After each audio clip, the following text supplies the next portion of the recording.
vocês? Aqui é a professora Marley Carvalho, professora de História do Instituto Genária Viana. Vamos lá? Hoje nós vamos falar sobre o capítulo 13. O capítulo 13 fala sobre a expansão da colônia portuguesa.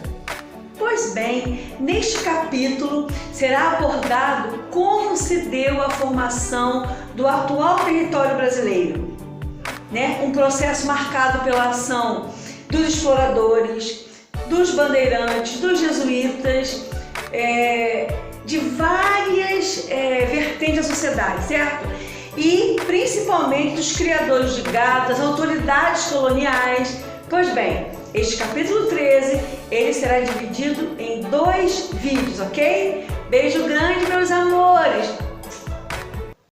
Capítulo 13, 7º ano. Vamos lá? Capítulo 13, a expansão da colônia portuguesa. Vamos começar então pela ocupação no Nordeste. A colonização portuguesa na América teve um início bastante lento. Até o final do século XVI, a ocupação concentrava-se basicamente em pequenos trechos do litoral e suas proximidades. Diversos fatores contribuíram para isso. Vamos lá?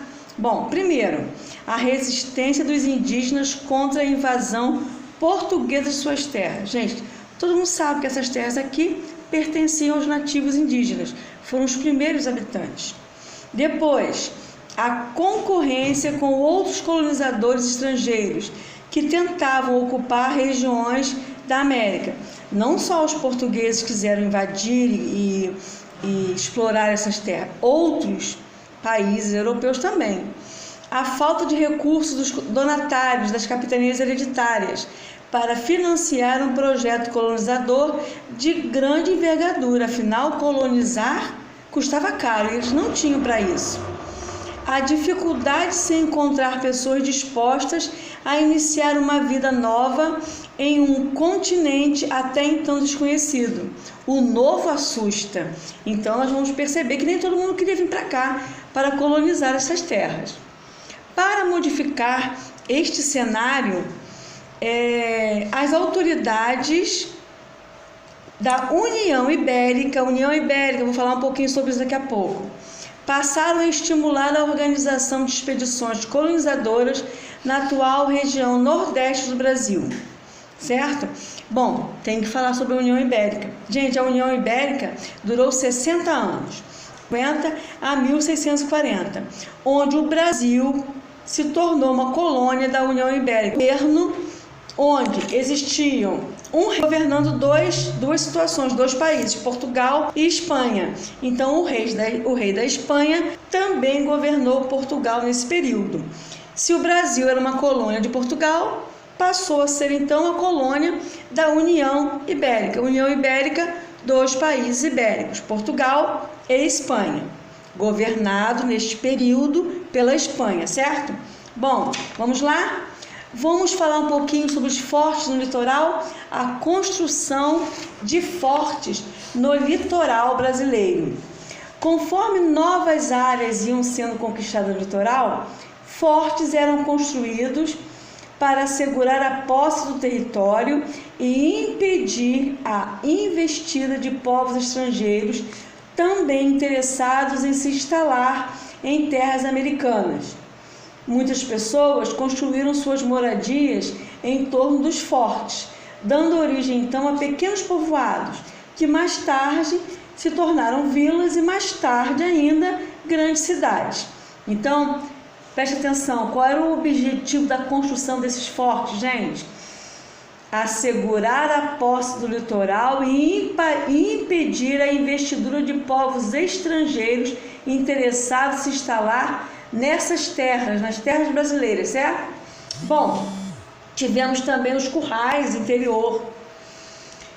Ao chegar ao Brasil em 1549, o primeiro governador-geral da colônia, que foi Tomé de Souza, trouxe um conjunto de orientações sobre como deveria conduzir sua administração por essas terras.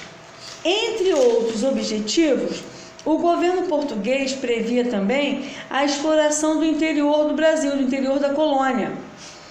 Na época, esse interior era chamado genericamente de sertão, e os expedicionários que partiam rumo a ele ficavam então conhecidos como sertanistas. A ideia do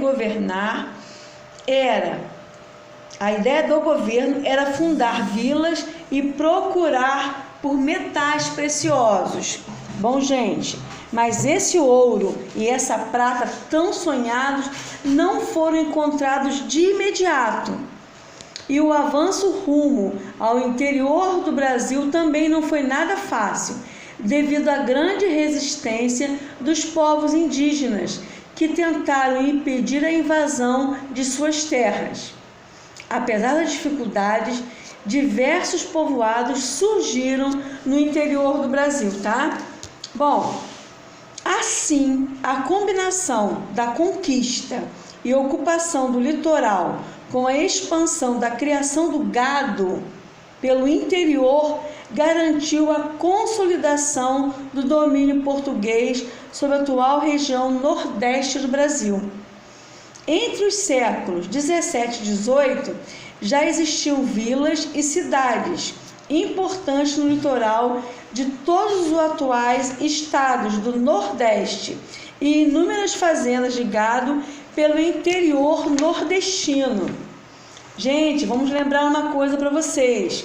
A expansão das fazendas de gado está associada à ampliação dos territórios ocupados pelos portugueses no interior da atual região Nordeste, tá?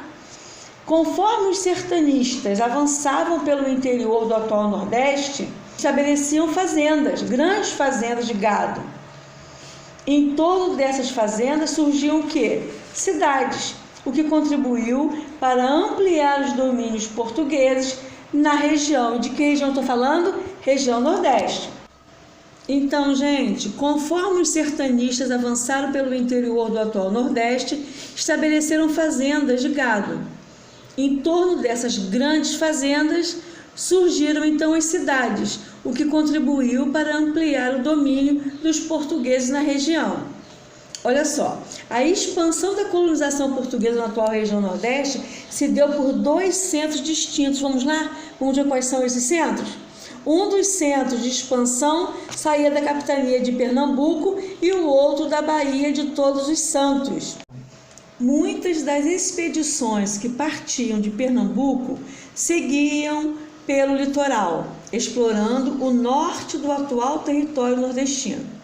Já as expedições que partiam da Baía de Todos os Santos acompanharam as margens de alguns rios, especialmente o São Francisco, e promoveram o povoamento de regiões interioranas. Pois bem, gente, essa é a primeira parte do capítulo 13. Beijo!